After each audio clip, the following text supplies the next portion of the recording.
Hey YouTube, Windraiser here, today coming to you with another Star Wars Mission Fleet review. And today I'm going to be looking at the Mandalorian set with the Grogu Meditation.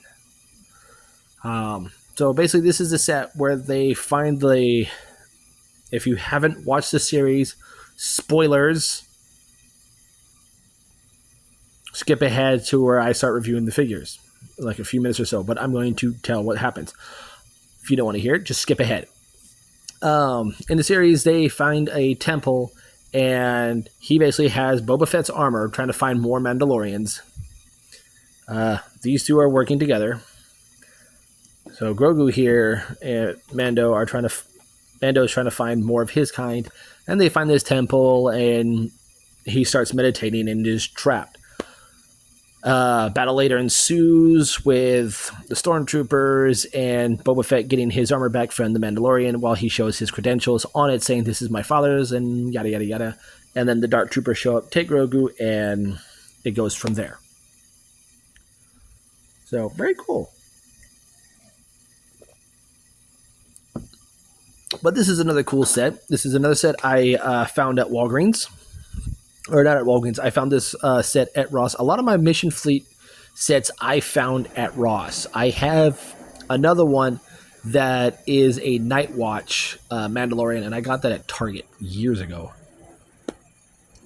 But every one I have, I've either found at Ross. My Ahsoka ship, I found that at Walmart.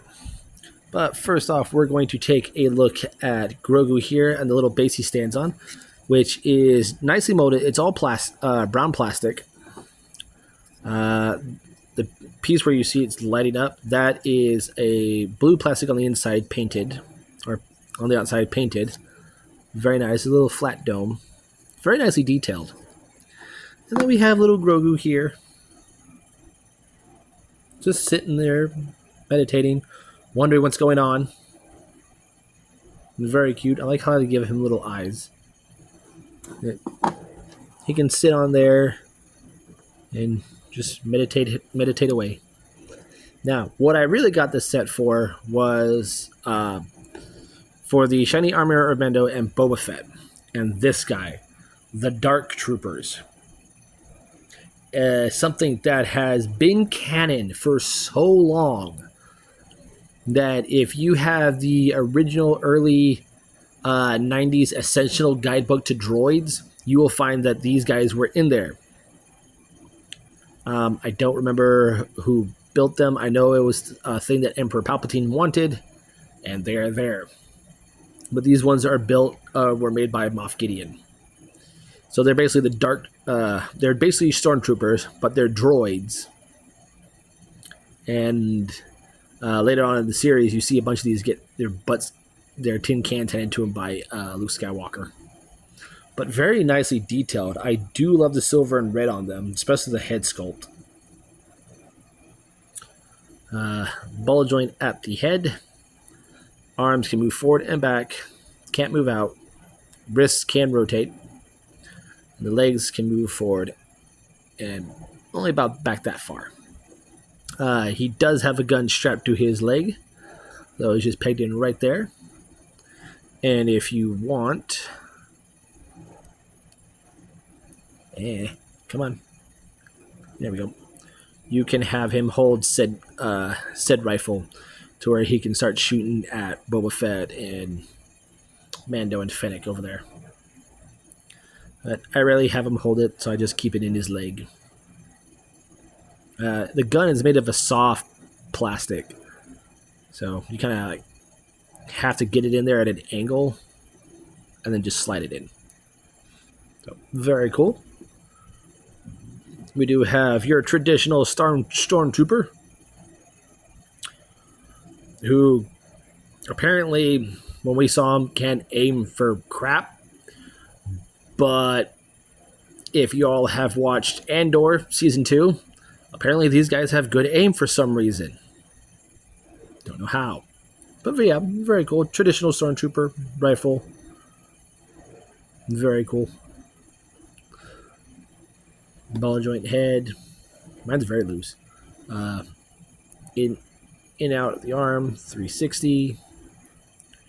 Wrist rotation, legs can go forward that far and back that far. Very cool. And now we go on to the bounty hunters. So here we have Fennec Shand. Fennec? I'll just call her Fennec for right now. Very nicely done. I love how they got the braids in her hair. Very well done. Face sculpt is almost close to the actress. Almost. But I do love her outfit. I just wish she came with her helmet. I know there's one where it's her and Boba Fett, and she does have her helmet on. But same posability.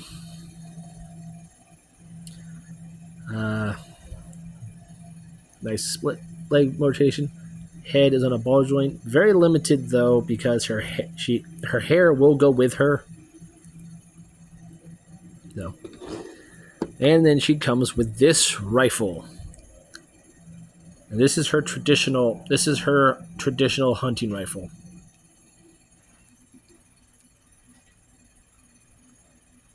I give her that. She holds it kind of weird though. She holds it off at an angle so she can just like pew pew pew pew pew pew pew.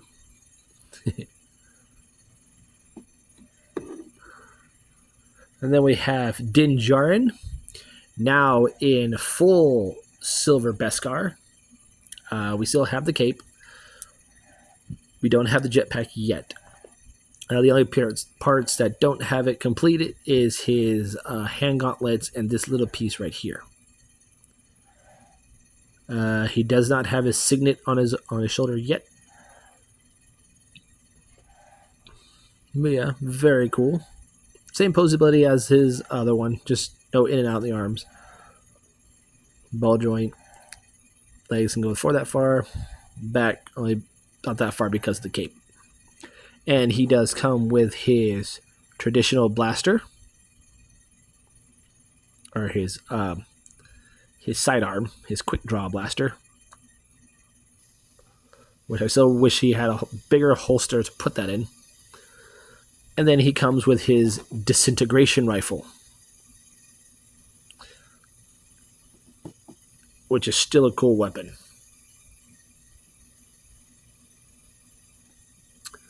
And then we have my favorite, Boba Fett. Oh, I love this guy. I'm going to take off his jetpack real quick, because it does come off. Oh. It's a little bent, but it's nice. Now this Boba Fett, as you can see, his armor is all pristine and everything, and Fennec here are from the Book of Boba Fett, which ties into the Mandalorian series. And what I did learn is this dent on his helmet was given to him by the first time he encountered another bounty hunter called Cad Bane. So that's why his undercoat is all black. This is basically his Tusken Raider outfit underneath. If you haven't seen Book of Boba Fett, when he climbs out the Sarlacc pit, which actually he does in the book called Tales of the Bounty Hunters, he does survive that. And in their series, instead of being held and recuperated by Dengar, he is raised and sort of recuperated and helped nurse back to health by the Tusken Raiders. Very cool. He does come with his traditional blaster. Very nice. But yeah, Boba Fett's always been my favorite. Go ahead and put that on him. I do like how we have the nice burnt red, the yellows, the nice green, the silver up here for the sensor scope that comes down. And with him and Mando, they basically both have the same helmet. Sort of, kind of. What Bo-Katan calls him is the child of the watch. Posability on him. Same posability as Mando. except he can kick his legs back just a bit more than what Mando can. But yeah, this is a very cool set. I do like it. And like I said, if you do have the ships, I'll bring these guys forward a bit because I still have my Ahsoka ship. I have not gotten rid of it like I was going to plan on doing, but I still have the Jedi ship. So if you want, you can take any of these figures. We'll go ahead and take Fennec here. Yeah. Dead skin. Go ahead and put her in there. And we can come to the back and say we want to put Boba Fett in here. And close that up on him. Or say she's caught a stormtrooper and it's her new bounty. You could do that. I mean, that's pretty much what I'm going to use this ship for. Is for stuff like that. Granted, it is Ahsoka's Jedi Cruiser.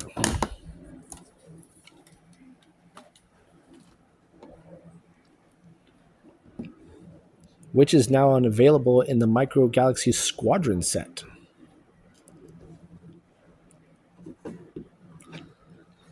Well, yeah, there you guys have it. Little Grogu next to them. You can see how small he is. Here he is next to Clobber.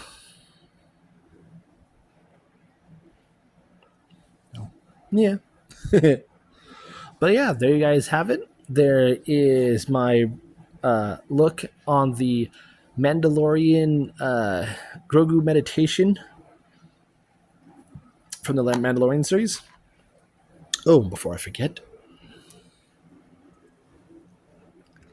give him his gaffy stick. Yeah, that's the one from the Obi-Wan, so it goes with him now. But yeah, this is the Mandalorian, the Grogu Mandalorian Grogu meditation capture fight scene from the Star Wars mission fleet. I'm Windrazor, and I'll catch you on the next review.